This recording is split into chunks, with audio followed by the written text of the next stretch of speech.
Ada yang dibuat tergesa-gesa sehingga tidak sempurna wudunya. Ada yang dibuat was-was sehingga tidak yakin dengan wudunya. Kira-kira saya batal nggak? Saya masih punya wudu nggak? Ini kerjaannya ini. Ini kerjaannya. Wal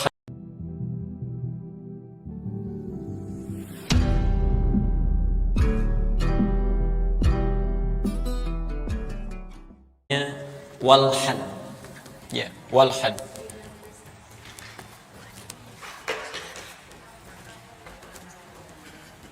Terdengar suara saya?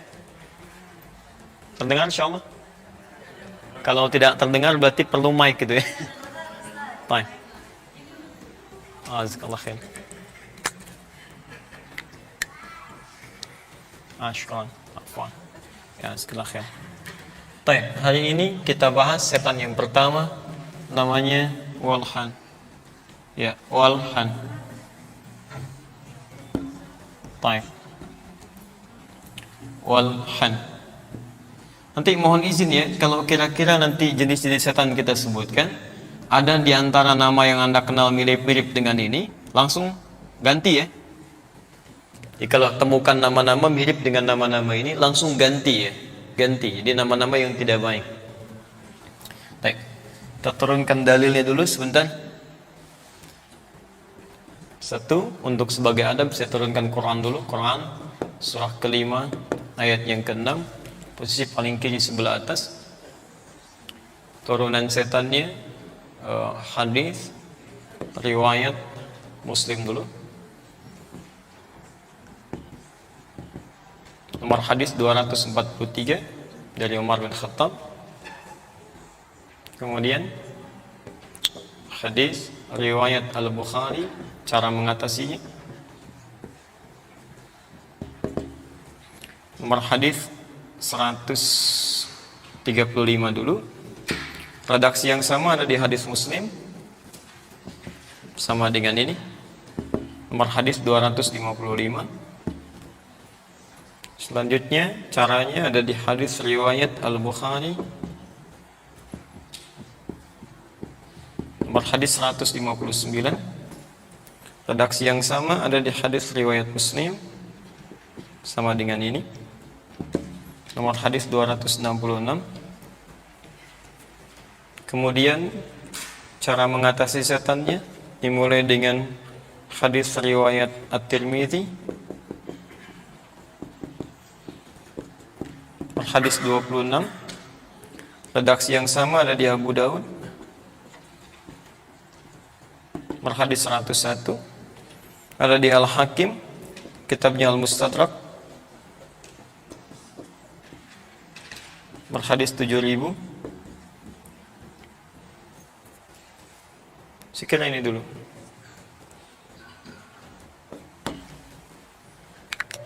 Ya.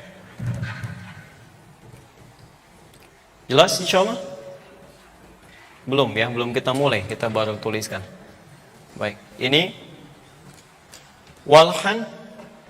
Ya, dalil-dalilnya Quran surah kelima ayat ke-6, Al-Maidah ayat 6. Di hadis Muslim nomor hadis 243, ini setannya.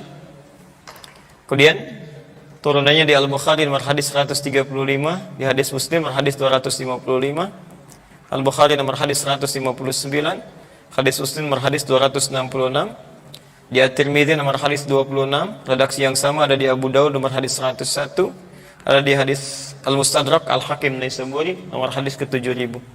Kalau ingin satu kitab, mungkin di kitabnya ada di Fathul Bari, Syarah Sahih Al-Bukhari. Fathul Bari, Syarah Sahih Al-Bukhari, karya Ibnu Hajar Al-Asqalani, jilid yang pertama halaman 214. Ada 18 jilid, warnanya kuning, terjemahan bahasa Indonesia, terbitan pustaka Al-Imam Asy-Syafi'i. Ada di Syarah Muslim Al-Minhaj, Syarah Sahih Muslim, bukan Al-Minhaj yang kecil ya, yang Syarah Sahih Muslim ada 7 jilid. Cari jilid yang ketiga halaman 95.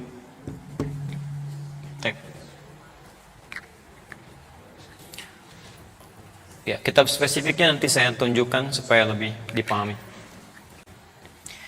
Walhan, setan penggoda saat wudu. dikenal dengan setan wudu. Ya, setan wudu, setan yang menggoda saat wudu. Ya. Atau disingkat dengan setan wudu. Wudu. Baik. Bismillah. Syaitanul wudu atau setan yang menggoda saat wudu. Ya, nanti kita lihat bagaimana godaannya. Ya, ada yang dibuat tergesa-gesa sehingga tidak sempurna wudunya, ada yang dibuat was-was sehingga tidak yakin dengan wudunya. Kira-kira saya batal nggak? Saya masih punya wudu nggak? Ini kerjaannya ini. Ini kerjaannya walhan. Nanti kita lihat. Baik, saya mulai dari hadis riwayat Muslim dulu, nomor hadis 243 dari sahabat Umar bin Khattab radhiyallahu taala anhu. Qala, beliau menyampaikan, anna rajulan kana yatawadda. Seorang lelaki adalah beliau tengah berwudu. Ya, ada seorang lelaki di masa Nabi sallallahu alaihi wasallam, ya, seorang sahabat, beliau sedang berwudu. Anna rajulan kana yatawadda fataraka mawdi'a dhufrin min rijlihi. Maka dalam wudunya ini dia tertinggal tidak membasuh seujung kuku aja di kakinya. Jadi ketika Anda basuh kaki, kan? Kemudian dari kaki kan sampai ke mata kaki misalnya. Nah, ini ada yang ketinggalan seujung kukunya. Bukan di kukunya tapi sebagian dari tempat wudunya. Misal di bagian dampalnya misalkan, atau di bagian dekat mata kakinya, seujung kuku aja kecil. Ya. Tapi yang paling menarik, fa'absarahun Nabi sallallahu alaihi wasallam, diketahui oleh Nabi sallallahu alaihi wasallam. Ingat, dalam bahasa Arab itu ada nazara, ada ra'a, ada basara, ada absara, itu beda. Ya, kalau Anda menggunakan nazara, itu berarti melihat dengan menganalisis, tapi bendanya terlihat di depan secara utuh. Kalau ra'a itu penglihatan umum, mungkin jauh, mungkin dekat. Mungkin ada yang bisa melihat jelas, mungkin ada yang kurang jelas. Makanya dalam ru'yah, dari kata ra'a, ketika akan datang Ramadan ada ru'yat kan? Karena ada yang bisa melihat jelas, ada yang melihat tidak jelas kan? Dari ra'a, yara, ru'yatan.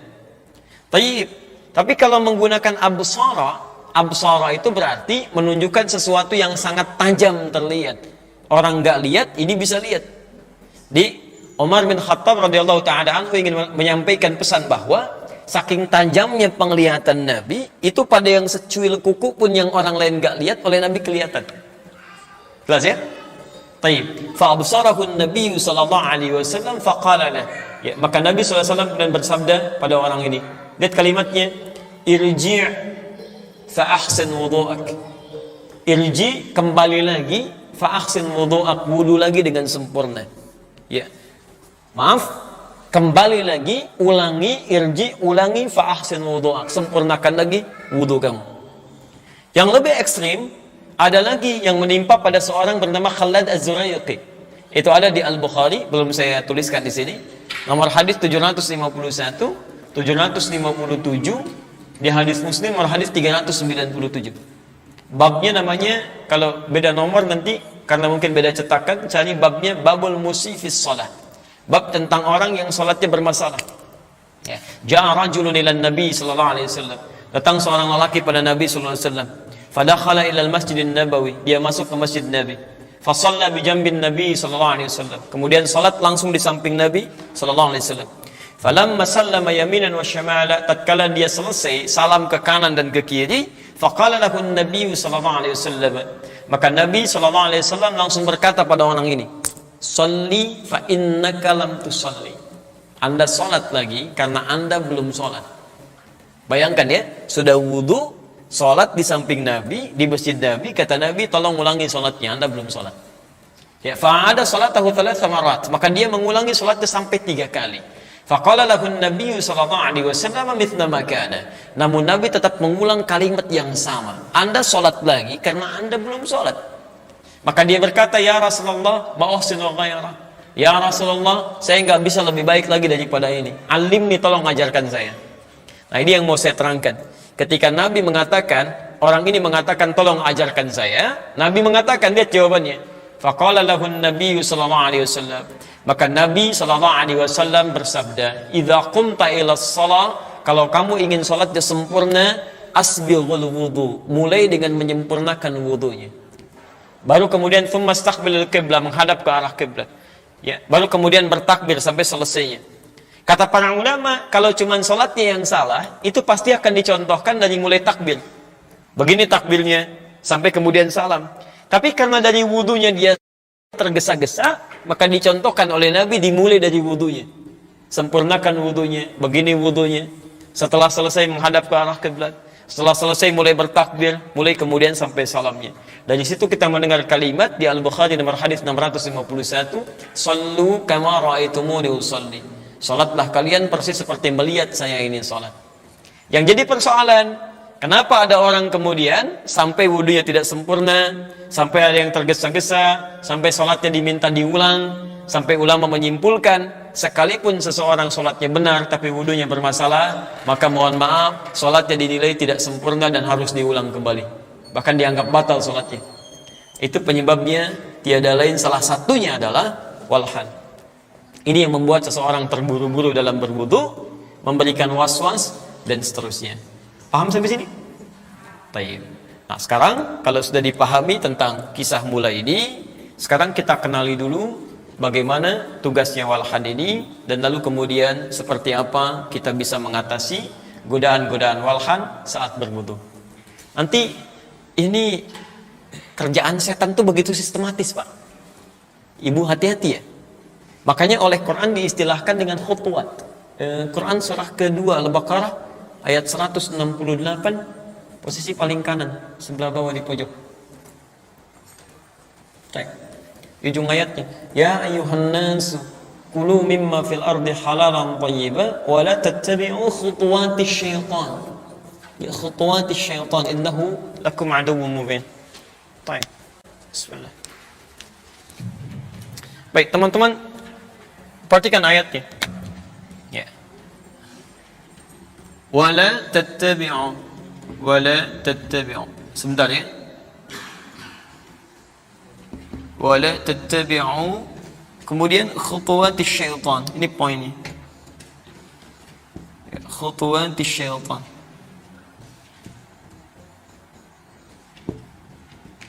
Baik. Perhatikan sini.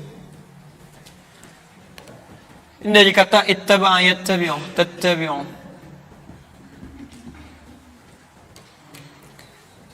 Kalimat apapun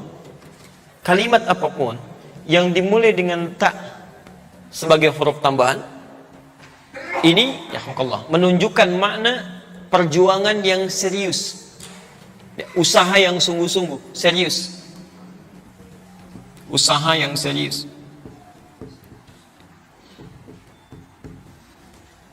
Apalagi kalau menggunakan tasydid. Ini menunjukkan bahwa hal yang dihadapi itu tidak mudah. Ya, hal yang dihadapi tidak mudah. Padahal kalimat ini asalnya dari kata tabi'a yatba'. Orangnya disebut tabi'a. Ya, kalau banyakkan disebut tabi'in, sesuatu yang mengikuti. Bisa Allah mengatakan begini, wala tatsbi'u khutuwatis syaitan. Tapi dirubah kalimatnya, bukan dirubah ya, artinya dipindahkan kepada yang lebih tinggi nilainya. Ya. Lihat, firman Allahnya tidak mengatakan wala tatsbi'u, tapi wala tattabi'u. Ta'nya ditambah dengan ta' tambahan, harful mudhara', ditambah dengan tasydid. Ini menunjukkan bahwa, mohon izin, kalau ada kalimat menggunakan ta' tambahan di depan menggunakan tasydid, satu, tantangan yang dihadapi tidak mudah. Tidak mudah. Yang kedua, butuh usaha serius untuk mengatasinya. Kalau ini diarahkan kemudian kepada kalimat ayat selanjutnya, apa yang harus kita usahakan? Jangan sampai kita ikuti yang tantangannya tidak mudah. Ini khutuwatis syaitan, perangkap-perangkap setan. Jadi ketika setan itu bertugas, kalimatnya oleh Quran digunakan kata khutuwat sini. Jama' dari kata khutbah. Khutbah. Ya. Khutbah itu kalau dalam dunia militer itu rencana yang sudah matang. Ya, strategi yang matang itu khutbah. Bukan cuma plan A, ada plan B sampai plan Z-nya. Ya, kalau Anda menulis tesis atau disertasi di Timur Tengah itu sebelum jadi disebut dengan khutbatul bahthi, kerangka penulisan. Itu dari mulai awalnya, referensinya sampai A sampai Z-nya mesti ada dulu. Kalau sudah jelas baru diterima, baru Anda boleh nulis. Itu disebut dengan khutbah. Ya. Jamaknya disebut dengan khutuat. Jadi bentuk tunggal saja sudah sedemikian detil, apalagi kalau dijamakkan.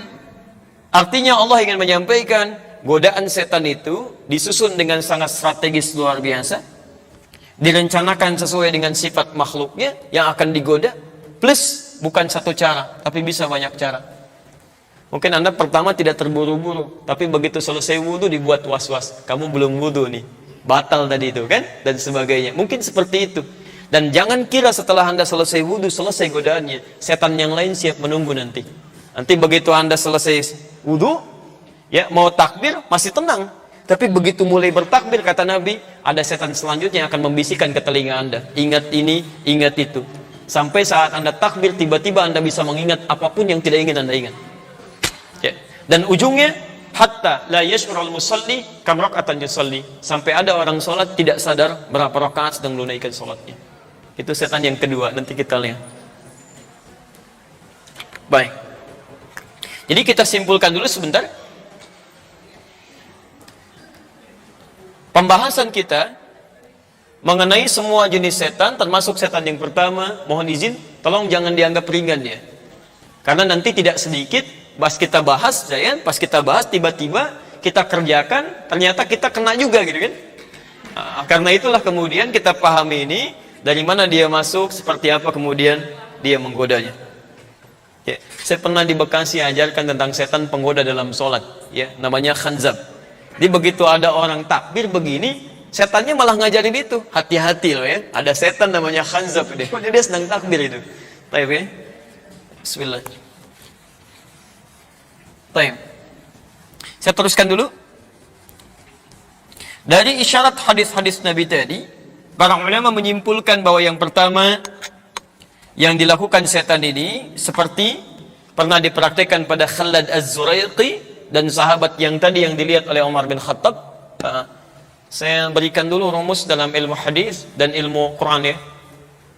Kalau Anda mendapati dalam uraian Al-Quran atau hadis satu peristiwa yang tidak disebut siapa orangnya, kapan kejadiannya, khususnya nanti dalam Al-Quran, ini menunjukkan bahwa peristiwa itu akan terjadi lagi di masa depan dengan tokoh-tokoh yang berbeda.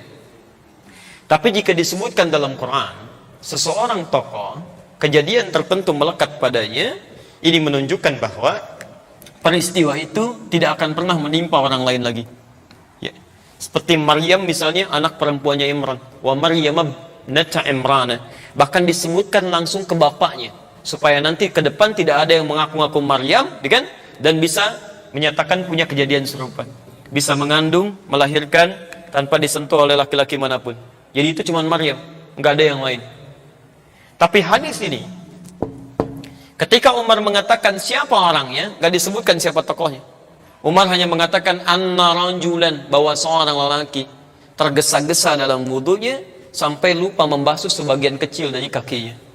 Ini artinya ini bisa menimpa kepada siapapun di masa yang akan datang. Ada orang yang terburu-buru wudu. Ini poin pertama.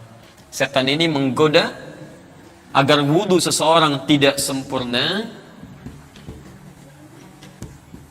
dengan tergesa-gesa dalam berwudu.